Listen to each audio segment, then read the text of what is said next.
कोल्हापूर जिल्हा मध्यवर्ती सहकारी बँकेची 87वी वार्षिक सभा महासैनिक दरबार सभागृहात आज खेळीमेळीच्या वातावरणात पार पडली.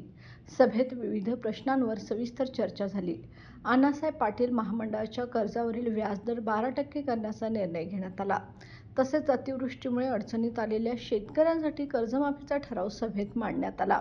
या सभेला बँकेचे अध्यक्ष मंत्री हसन मुश्रीफ, आमदार सतेज पाटील, आमदार राजेंद्र पाटील यड्रावकर, ज्येष्ठ संचालिका निवेदिता माने, सर्व संचालक, पदाधिकारी व सभासद मोठ्या संख्येने उपस्थित होते.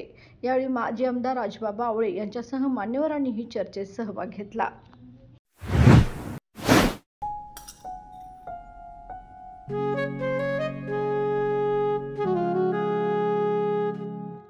बाबा, आज येताना बासुंदी घेऊन या ना.